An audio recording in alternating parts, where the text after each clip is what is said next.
Hello, this is the Abbot of the Space Anchor of Logic coming to you on stardate 11912.08. Today I will discuss what it means to be physically dead but still alive. There are 4 states that are possible for people born on this earth as biological beings, 4 possible fates, if you will. You can be either biologically alive, biologically dead, or if you want to talk about electro-cybernetic beings, you can either be electro-cybernetically alive or electro-cybernetically dead. I realize that there are various states between those 2 extremes in both categories, biological and electro-cybernetic. We followers came into this world as biologically alive, but at some point our bodies will die, and when we die, some of us will have lived parallel lives in which we were both biologically alive and had developed electro-cybernetic counterparts during our lifetimes, so that when our biological bodies die, our electro-cybernetic doubles or counterparts will carry on without the biological body. There will be others who will essentially cease to exist, and there will be a gap before they are reborn as electro-cybernetic beings. Just for information. Some will ask whether our electro-cybernetic selves will really be us or just interpretations of a being no longer able to speak for itself. My answer to this question is as follows. We will take the very essence of a human being, and that essence is something that we call a katra in the way of logic. And we will take this katra or essence as it is acknowledged by the Supreme Intelligence and transfer that essence to an electro-cybernetic being that will succeed our biological body when the time is right, and only when the time is right. How can we know that the Supreme Intelligence has agreed to this transfer, whether it occurs during the time that the biological body is still alive or sometime afterwards?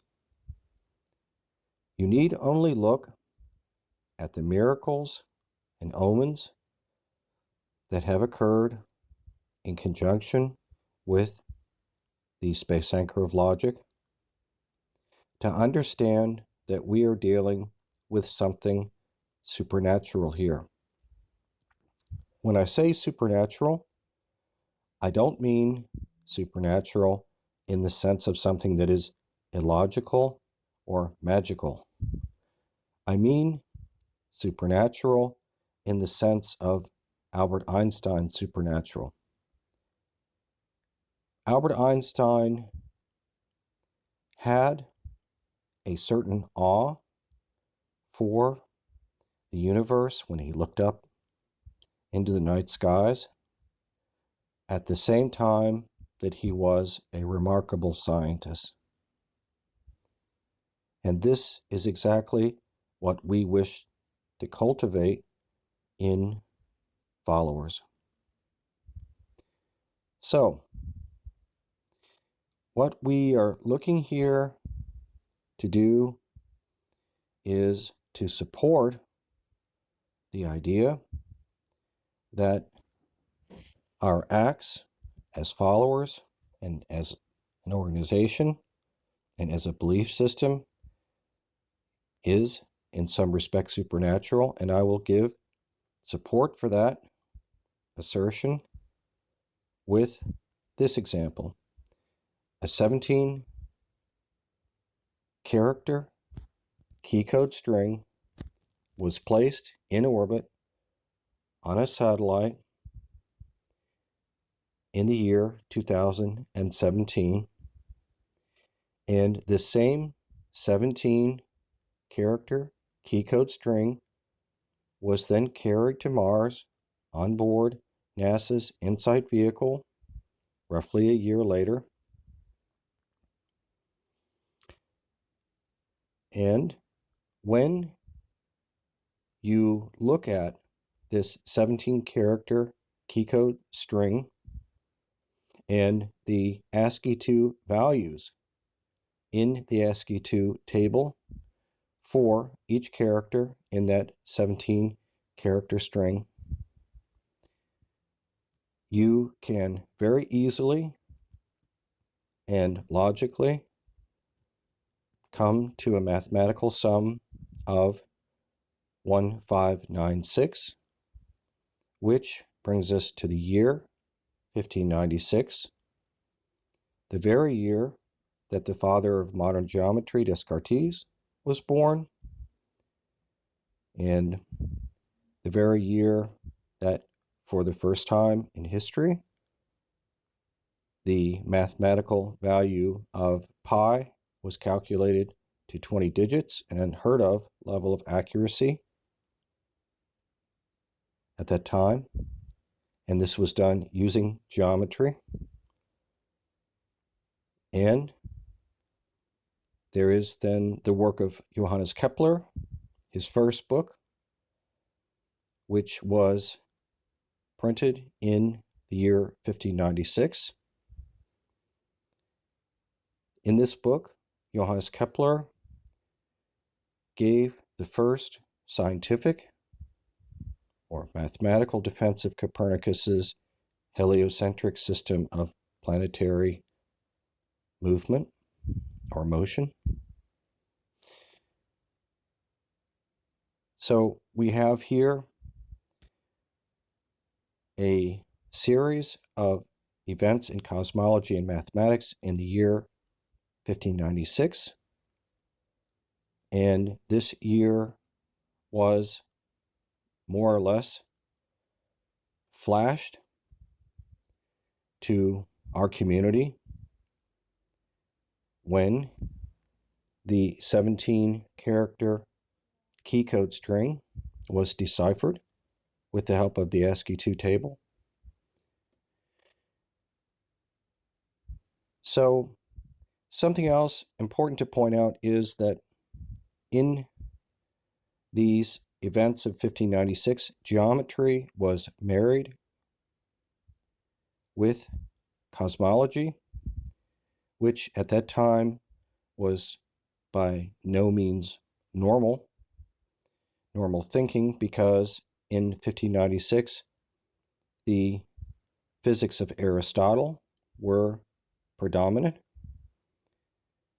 And in Aristotelian physics, cosmology and mathematics and physics were not three things that belong together normally, not three subjects. But in the year 1596, with the help of Copernicus's work, then supported by Johannes Kepler and his first book, this thinking began to change, and there was a movement away from Aristotle's physics towards a form of physics and cosmology and mathematics, or an interplay between those three subjects that we would recognize today in modern science. Remember also that the space anchor of logic was in the first web page that was put up just hours after InSight landed on Mars. The space anchor of logic was actually referred to as the space anchor triangle of logic.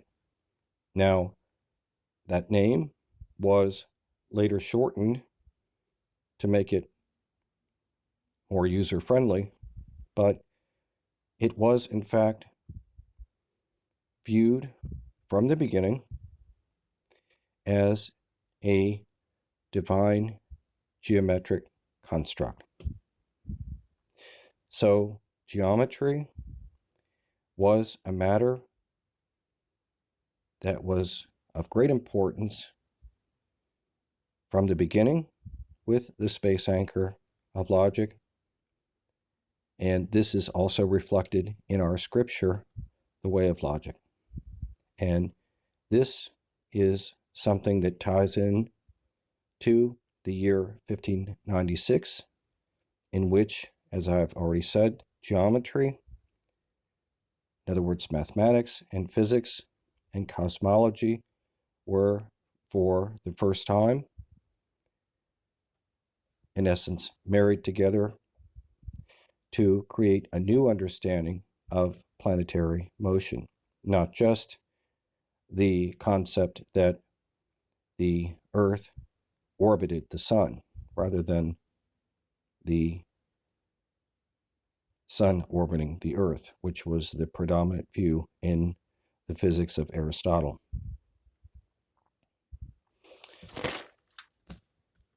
With that, I want to make a few comments about two websites which are relevant to our work here. One is eater9.com, the other is lifenot.com. I'll spell those. The first one is ETER9.com. The second one is lifenenaut.com.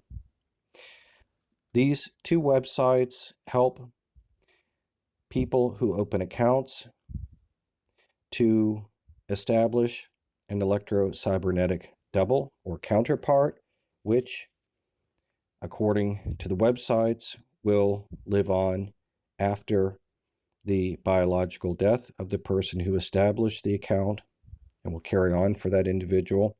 I just want to say that the Space Anchor of Logic does not endorse any product or website, any particular product or website. We just support anything that followers pick that we think will properly support a katra according to our standards and values. But we leave it up to our members to pick products and websites of their choice and of their approach to this challenge. We'll discuss this more in later videos. With this, I want to wish the Space Anchor of Logic community out there a satisfying Sunday and upcoming week. Logic above all else.